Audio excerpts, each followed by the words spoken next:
Muito boa noite para todos. Eu acho que eu não tenho como demonstrar a minha alegria e felicidade de estar aqui, junto com vocês, e principalmente refletindo sobre um espaço que permeia toda a nossa vivência, mesmo eu sendo uma pessoa urbana de Fortaleza, mas sou profundamente vinculada afetivamente ao espaço rural e ao sertão, e politicamente também, eu diria. Então, essa participação, ela é para mim, assim, algo que me deixa muito feliz. E, além disso, é o contato com colegas da área de filosofia. Já tivemos alguns papos hoje, ele já riu muito de mim, da minha compreensão dos usos da filosofia, né? E para os alunos. Eu sou hoje uma professora aposentada, mas eu trabalhei 45 anos com ensino. Eu não sou velhinha, eu apenas comecei muito menina ainda. É verdade, no meu tempo tinha uma coisa que chamava exame de admissão, era o primeiro vestibular que a gente fazia.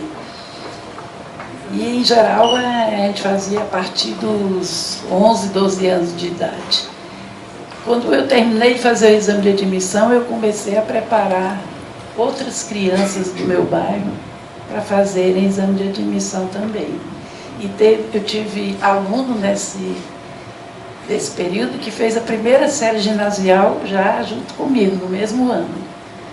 Então, eu acho que isso me entusiasmou e me fez pensar que eu seria uma professora de verdade, porque conseguia aprovar meus primeiros alunos. Não todos, evidentemente, porque isso aí também não existe, né? Enfim, mas o que eu quero dizer é que o contato com os jovens estudantes, para mim, sempre é uma coisa muito revivificadora e muito lúdica. E é por isso que eu gosto de estar aqui com vocês e principalmente falando de uma coisa assim que eu tenho muito entusiasmo e afetividade, que é o espaço sertanejo e tudo que se pensa e se diz sobre isso.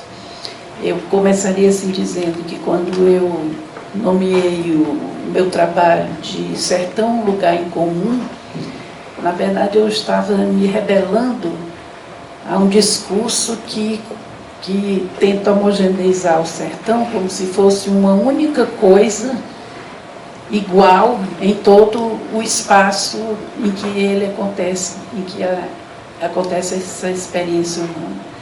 E, na verdade, o sertão é uma caixa de surpresas, né? É um espaço que produz um Patativa do Assaré,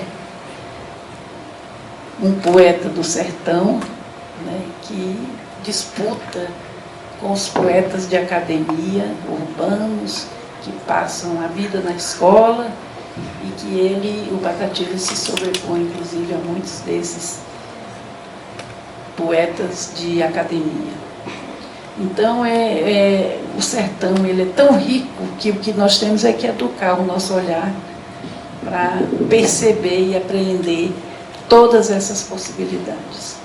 E, evidentemente, não dá para a gente deixar de considerar tudo isso que já foi colocado aqui, já até agora, de que o sertão também é um lugar muito sofrido, de muita exploração.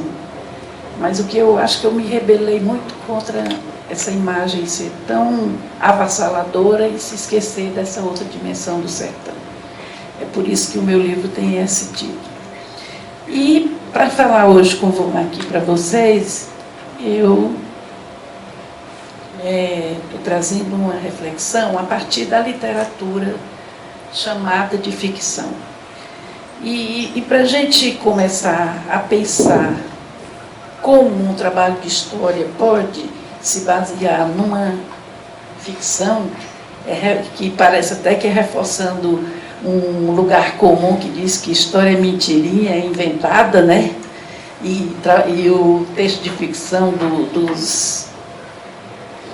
dos literatos é uma história inventada, seria um contrassenso. Então esse foi um outro desafio também que eu assumi, e é por isso que desenvolvi toda uma reflexão sobre a questão da linguagem, que evidentemente essa discussão não sei o que vou fazer aqui, porque o meu caro professor vai fazer, né?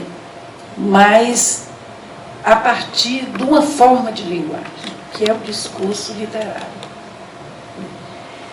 Como historiadora, eu não posso tomar o discurso literário simplesmente como a literatura é um reflexo, ou ela é exatamente um registro da realidade. Mas isso não é particularidade da literatura. Para o historiador, todo registro, em qualquer linguagem, precisa ser estabelecido na sua forma de construção e que vai desde a intenção daquele que registra até o que ele consegue nesse registro. Então, o trabalho do historiador é dissecar um texto, tem sido um veículo importantíssimo para a gente perceber práticas humanas que no passado recente isso era considerado impossível. Então, todas as formas de expressão da linguagem são formas que tenham uma forma de registro, porque nós precisamos ter uma base empírica com a qual nós trabalhamos, é importante para que a gente possa construir o nosso trabalho. A escolha da literatura de ficção é porque ela trazia em si já essa problemática de ser chamada de ficção quando se pretende que a história está num outro patamar, que não é a explicação, que não é o registro, que não é a expressão de algo inventado, mas sim de algo vivido. Então, o pressuposto básico é que os registros expressam vivências, práticas humanas que aí ficam, vamos dizer, ficam estabelecidas a partir da própria composição do objeto, desde a sua dimensão conceitual até a sua dimensão material. Então, trabalhando com a literatura, no entanto, se colocou para mim a discussão de uma outra questão, que é também uma temática muito recente nas ciências humanas, nas ciências sociais, como temática de estudo, e para os historiadores, que é a questão do imaginário, que é um outro patamar também muito complicado. Por quê? Porque você vai... Ora, se histórias pretende falar da experiência humana, da realidade humana, eu tive a ousadia de ir perseguir isso naquilo que era mais distante de uma perspectiva clássica de história, que é a literatura de ficção e a questão do imaginário, que também vulgarmente era pensada como algo que é resultado da pura imaginação e não de uma experiência concreta. Então, colocar esses elementos, eu diria que a literatura de ficção, ela registra não somente idiosincraticamente aquilo que uma pessoa pensa. Por quê? Porque essa pessoa é um ser social. E, enquanto ser social, essa pessoa é portadora do seu tempo. Ela tem em si as dimensões da temporalidade que ela vive.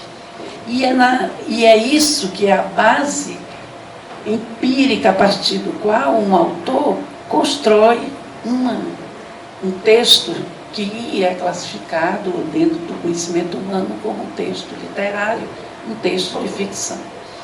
E, evidentemente, a partir dessa base, a questão ora, como o texto de ficção ele tem essa base, a primeira coisa que eu tive que estabelecer é um texto de ficção produzido por quem, o que diz, como diz, que supostos tem esse dizer. Agora, só que essa pergunta eu faço a um texto literário e faço a um documento oficial também. Porque o documento oficial é produzido também intencionalmente.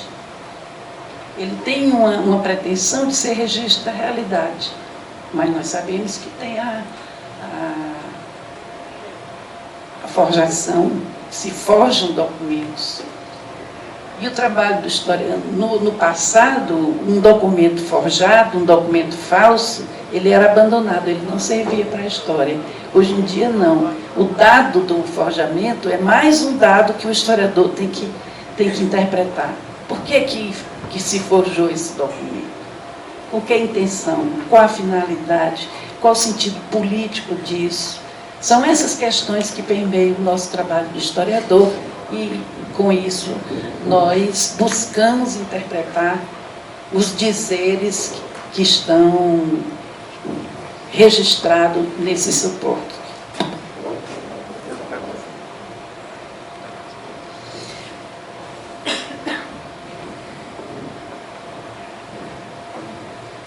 Então vamos entrar no que eu consegui pensar sobre o sertão. Várias possibilidades. A primeira coisa que eu tive que pensar assim, a noção de imaginário, ela não é uma noção arbitrária. Imaginário é um conjunto de pensamentos, de crenças, é um conjunto de pensamento e de práticas que podem ter bases desde a religiosidade até a filosofia. Tudo isso é parte da construção do nosso imaginário, daquilo que nós pensamos sobre o mundo. Evidentemente que a noção de imaginário ela ganha corpo na medida em que ela é uma expressão coletiva e não é apenas uma expressão de um indivíduo. Só que o Ginsburg, Carlos Ginsburg, um historiador italiano, ele demonstrou que é possível se pensar todo o imaginário de uma sociedade a partir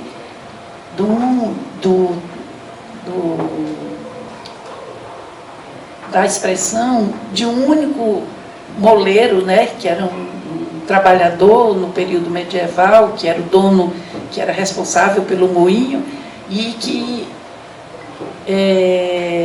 formulou uma cosmogonia e por conta disso foi queimado pela Inquisição. Então, a partir dos documentos, o Ginsburg demonstra que o pensamento daquele indivíduo único não era um pensamento único, era um pensamento daquela sociedade naquele momento, embora não fosse o pensamento dominante, mas existia no seio daquela sociedade. Quem quiser ler, eu acho que é um belo exemplo de pesquisa histórica, você se sente pesquisando junto com o Ginsburg. E é uma leitura agradabilíssima. O título do livro é O Queijo e os Vermes, que são as ideias do moleiro sobre o que é o mundo. Né? Então, essa é uma dimensão. O que ele fez foi exatamente buscar, no imaginário medieval, uma forma de explicação daquela sociedade. E o que eu fui buscar na literatura de ficção é o que se disse sobre o sertão. Só que, evidentemente, eu não dava conta de toda a literatura sobre o sertão. Tive que fazer escolhas. Escolha com um recorte geográfico, porque o sertão é uma imensidão. Já leram aqui o Guimarães Rosa, e ele me ajudou muito, porque ele diz: sertão é o chapadão, é a caatinga, é aquilo acolá, enfim, o sertão tem uma indefinição espacial, né? E, ao mesmo tempo, é um espaço bem demarcado do ponto de vista do imaginário, do ponto de vista conceitual, do ponto de vista climático, do ponto de vista geográfico. Ele tem as suas marcações, que muitas vezes não coincidem umas com as outras nos seus limites. Então, essa buscar o sertão, eu tive que fazer uma opção. E o que me chamou a atenção no primeiro momento foi o quê? É que uma literatura do século XIX, até então, a literatura de ficção, ela estava preocupada, a partir da segunda metade do século XIX, a literatura, os literatos, os pensadores, achavam que, para construir a nação brasileira, era necessário construir a cultura brasileira. E houve todo um esforço desses intelectuais no sentido de fazer... Eu considero que eles fizeram pesquisa etnográfica. Zé de Alencar, no caso do Ceará, Juvenal Galeno, o Toné, vários autores no Brasil inteiro se jogaram no campo fazendo pesquisa etnográfica. O que é isso? É buscando registrar as formas de pensar das pessoas que viviam fora do espaço da corte. No caso, aí ainda era corte. E, com isso, eles foram produzindo o registro e elaborando uma reflexão sobre esses registros.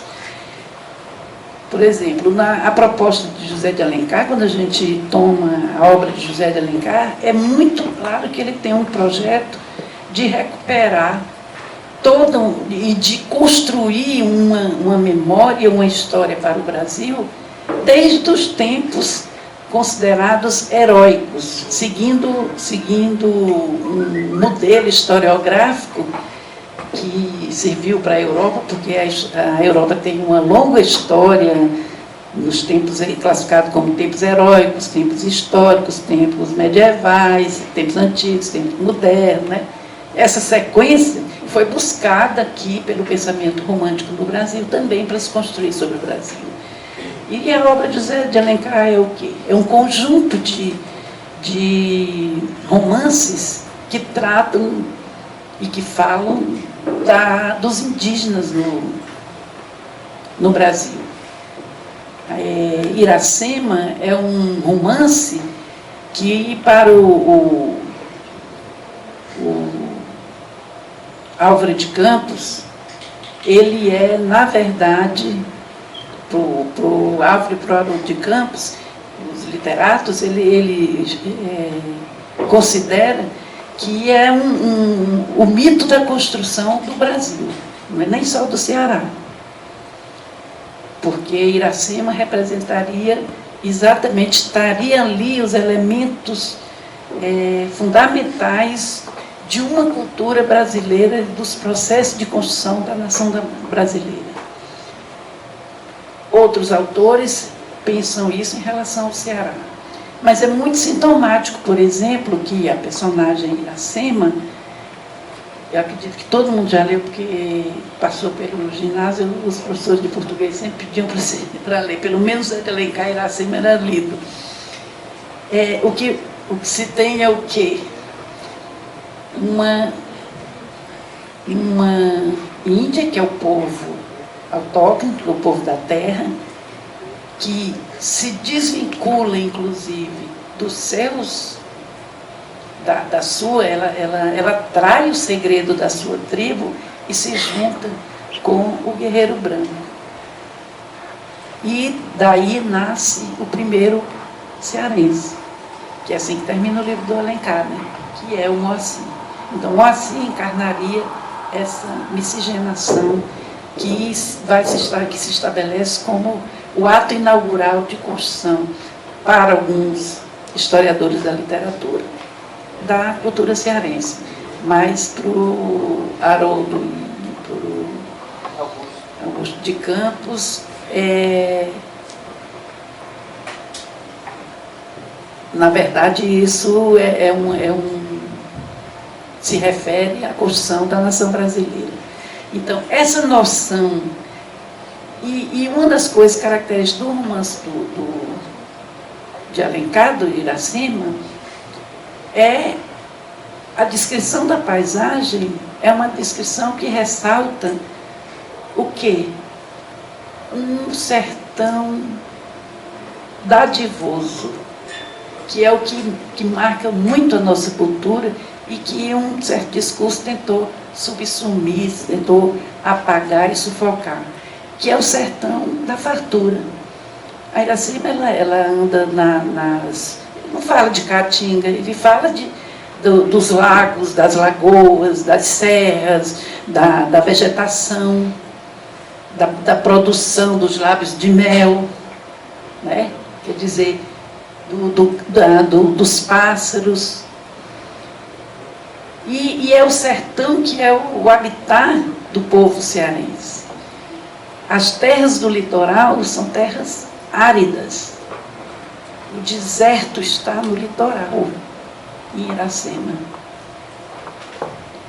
Como que se transmuta no discurso o deserto vir para o sertão? Porque depois o próprio Alencar vai chamar o sertão de deserto, né? No romance O Sertanejo, o sertão é deserto. Aí a gente vai ver que antes era a natureza que prevalecia como temática do discurso sobre o sertão. Natureza e seres humanos tinham uma harmonia, os índios e a natureza. Em O Sertanejo, o que acontece? O sertão é um deserto, mas é um deserto de quê? Um deserto de gente de classe, um deserto de pessoas que tinham o poder. No Sertanejo, a descrição no primeiro capítulo é a chegada do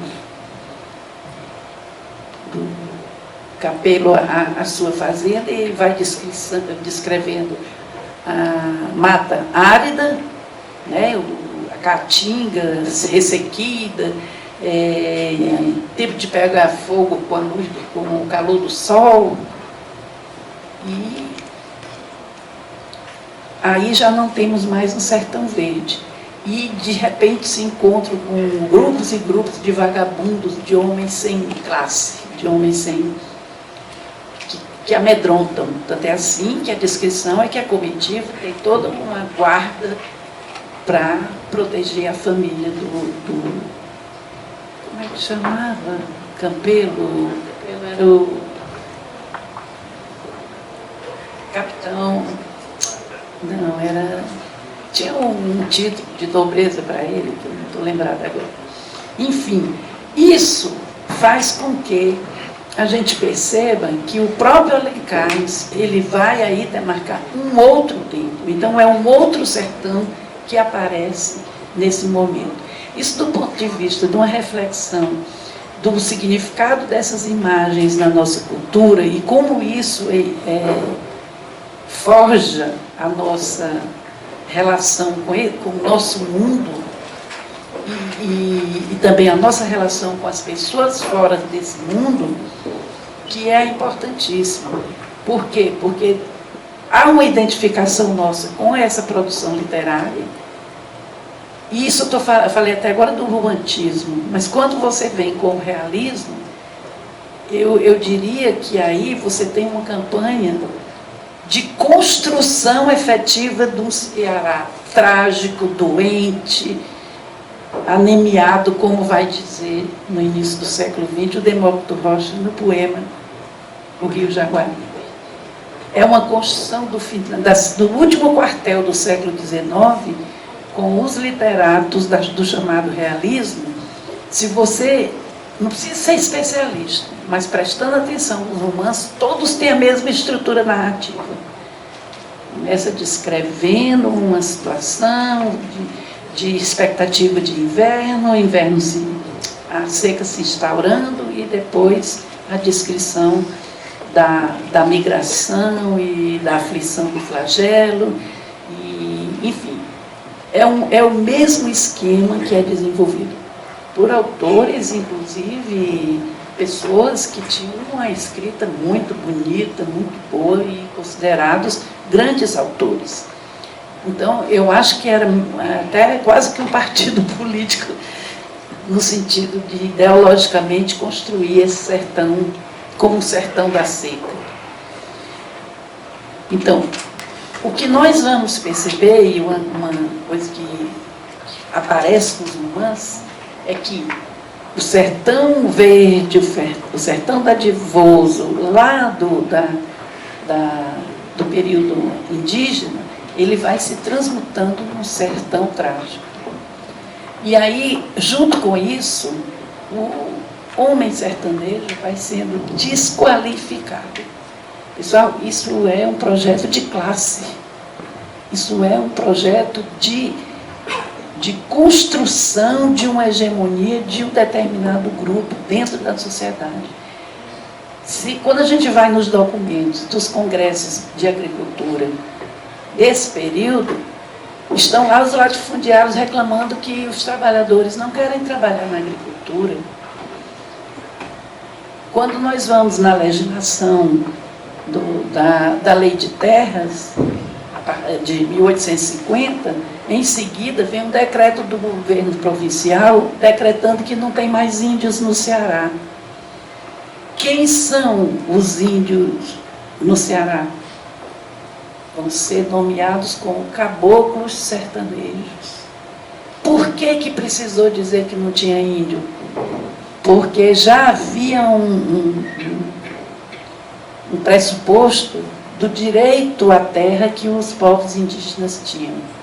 Então era preciso dizer que não tinha índio, que era para a terra ficar livre e se transformar na mercadoria que ela precisava se transformar naquele momento na sociedade brasileira. Enquanto que nos Estados Unidos a legislação foi estimulada a ocupação das terras, também numa luta contra os indígenas, mas nos Estados Unidos isso se dá dando o título da terra a quem tornou a terra produtiva.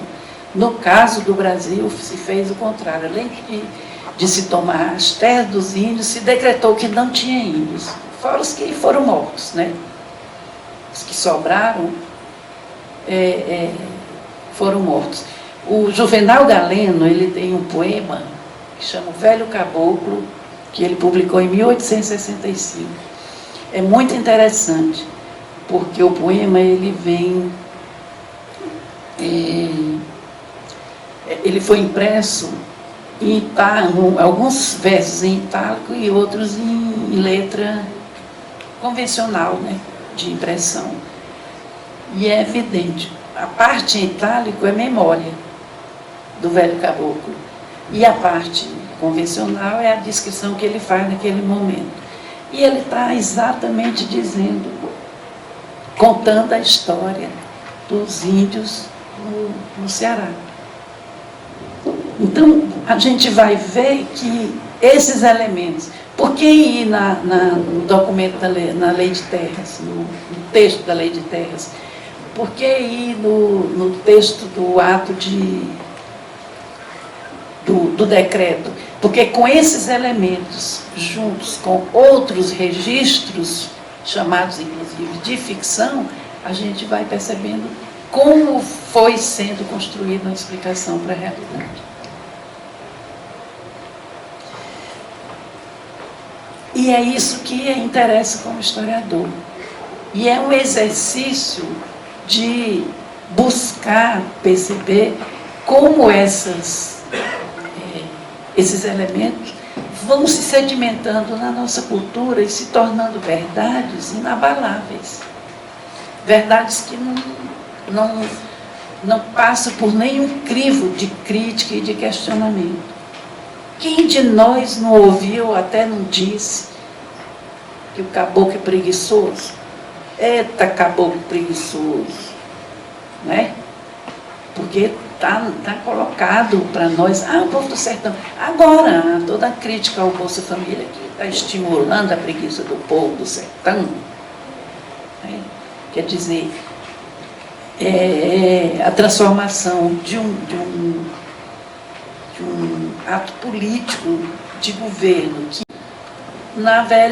no velho quadro de que estaria dando esmolas. Então é muito diferente. As estatísticas têm demonstrado que as pessoas do Bolsa Família, depois de alguns anos, de 1 ano, 2 anos, começam a deixar o Bolsa Família porque começam a trabalhar, que aumentou a frequência das crianças na escola. Quer dizer, isso tudo é ato social que é preciso a gente valorizar, porque é um trabalho lento mesmo.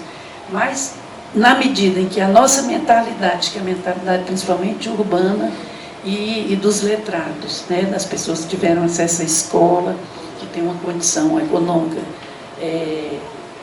minimamente garantida, é de achar que os outros, os pobres, são um empecilho, porque isso está no nosso imaginário, está na nossa cultura. São as raízes do nosso pensamento sobre nós mesmos, inclusive. E, então, esse quadro, a literatura, ela se constrói produzindo uma explicação sobre a realidade e, dessa forma, ela ganha uma dimensão de discurso de verdade, né? Um discurso que produz verdade. E é por isso que ela precisa ser feita a crítica, não somente como crítica literária, se é um texto bem construído, se é isso, se é aquilo, mas a crítica social, a crítica política, a crítica historiográfica, e eu diria a crítica filosófica também, do conteúdo do que é exposto nesses processos. Bom, dito isso, eu falaria mais o seguinte: o que nós podemos perceber é que a imagem do sertão, lá no período dos Árcades e depois no romantismo, é uma imagem telúrica, é uma imagem do sertão, inclusive como evasão já de toda uma crítica que se fazia à modernização e o avolumamento das cidades, né, que já desde o século XIX começam a se tornar megalópolis, e começa uma crítica a isso. E na verdade, o discurso telúrico vai começar a substituir esse outro discurso de caráter mais crítico da realidade, mais uma crítica que é uma afirmação da perspectiva de classe. É interessante a gente pensar que, por exemplo, o Silvio Romero, que é considerado um dos grandes estudiosos da nossa literatura e crítico literário, ele diz assim, uma crítica que ele faz ao Juvenal Galeno é que o Juvenal Galeno não tem qualidade literária porque vive nas agriculterices dele. Porque o Juvenal Galeno faz o quê? O Juvenal Galeno foi colocado de escanteio pelos estudiosos da literatura até muito recentemente. Provavelmente o meu trabalho ajudou a recuperar uma discussão em torno do Galeno, que era o seguinte: o Juvenal Galeno não tem qualidade literária. O Juvenal Galeno escrevia, inclusive, errado. Só que o Juvenal Galeno, que era uma pessoa da elite do Ceará, a família dele era dona da Pacatuba inteira, tinha cafezais, tinham terras, e ele viveu lá e conviveu com as pessoas e foi muito sensível a isso. O Juvenal Galeno é o nosso melhor etnógrafo. Ele, ainda menino, foi trabalhar no Crato com um tio dele, que era farmacêutico, foi trabalhar na farmácia, e na farmácia ele aprendeu algumas receitas de remédios a partir de ervas. Ele passou a coletar essas informações, a vida inteira ele copiou as práticas de cura populares. Quando ele já estava bem velho, ele disse assim, se eu simplesmente publicar esse livro assim, as pessoas não vão ler, não vão estudar. Aí ele fez o quê? Fez versos. Tem um livro dele publicado, Medicina Caseira, que ele diz a erva, como preparar o chá e para que ela serve. Então, ele diz, por quê? Porque a cultura popular é oral, as pessoas memorizam os versos, e aí eles estão com a receita na cabeça, não precisa ler em nenhum livro. A receita já está com a pessoa, né? Então, quer dizer, o Juvenal Galeno, ele teve preocupações desse tipo. A pretensão dele é que tinha que se formar o cidadão, que a função da escola era a formação do cidadão. Aí tem todo aquele discurso de amor à pátria, aquela coisa que no 19 era muito forte, e ele também era um homem, um intelectual do 19, mas o que ele fazia? Ele transformava os eventos históricos da nossa experiência em músicas, em canções que eram para as crianças aprenderem cantando. Porque era a melhor forma de aprender sobre a história do Brasil, era através dessas músicas. Ele também tem um livro chamado Canções da Escola. Quer dizer, você tem aí um literato e ele estava preocupado. Ele diz assim, eu fui, vi, ouvi, chorei com o povo meu povo do Ceará. Eu fui na praia, na serra e no sertão. Então ele faz uma geografia cultural do território cearense. O que são os hábitos, as práticas do litoral, do sertão e daqueles que vivem nas serras. Quer dizer, esse tipo de registro é o que possibilitou a gente ter hoje um registro sobre os pobres do Ceará. Se a literatura não tivesse feito isso, só apareciam mesmo nas estatísticas da Guerra do Paraguai, né, que também tem um veio de pesquisa muito interessante sobre o sertão, pesquisando Guerra do Paraguai. Eu tive uma orientanda que ela pesquisou os que se alistaram para a guerra, os que, para cumprir pena, em vez de ficar cumprindo pena, se candidataram para ir para o Paraguai. E quando voltaram, e aqueles a quem foi prometido indenizações, recompensas e tudo, e que o Império não pagou, o Império se acabou, a República não pagou. Na década de 30 ainda tinha descendente entrando com um processo reivindicando a indenização que estava prometida desde a época do Império. Então, é assim que os pobres estão aparecendo na nossa literatura. E esses pobres são identificados com o pobre do sertão, que por muito tempo era apenas o cangaceiro. Aparecia só quando era o cangaceiro. E a própria violência no sertão, ela é uma violência que se constrói a partir da exclusão e da humilhação.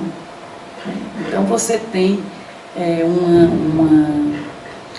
uma população no sertão que é vista como comprometida pela ignorância, pela falta de modos, pela incivilidade.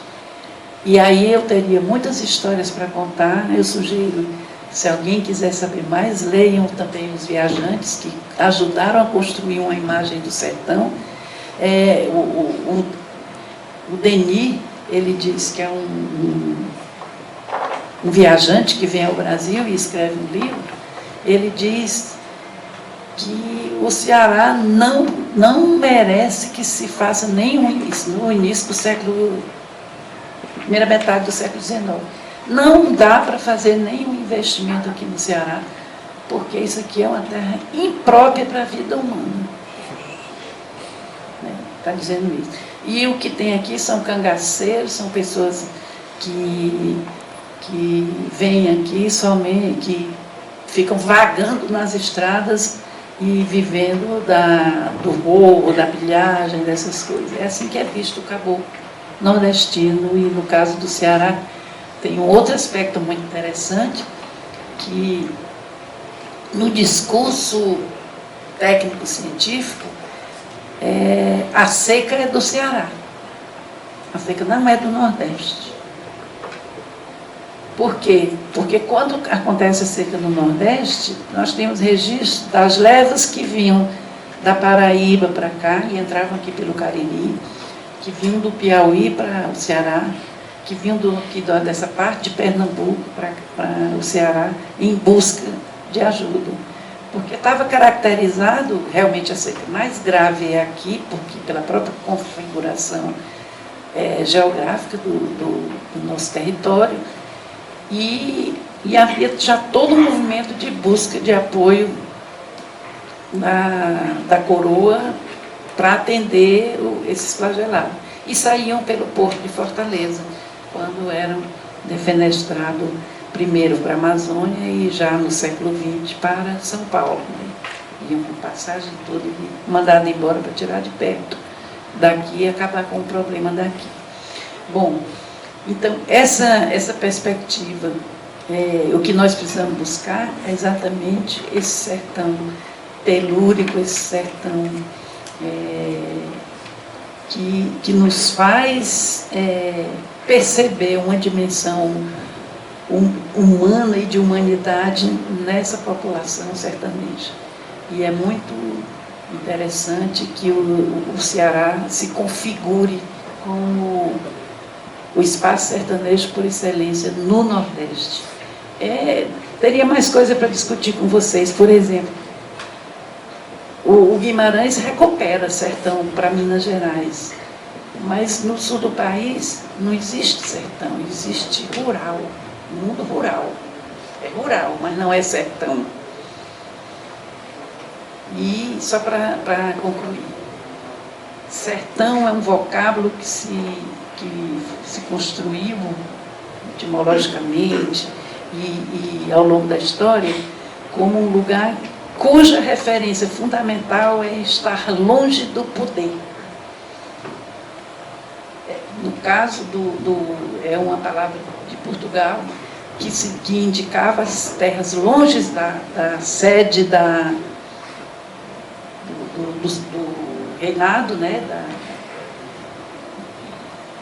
E depois, com a expansão portuguesa, primeiro foram as terras de uma parte da África, depois da Índia, depois da China e do Brasil. Vocês já imaginaram, né? Aquilo que eu vinha comentando hoje. Os portugueses, com um território pequeno na Europa, chegam no Brasil que não tem fim. Então, vão no dicionário, vão encontrar lá a definição que é construída a partir da visão portuguesa de sertão. São terras infindas, cheias de animais selvagens. E o Nordeste brasileiro completou terreno árido, agreste e impróprio para a agricultura. Isso é contribuição do Brasil para o vocábulo sertão. Por agora é isso. Eu não sei se eu dei conta de dizer bem o que o sertão merece que seja dito. Obrigada.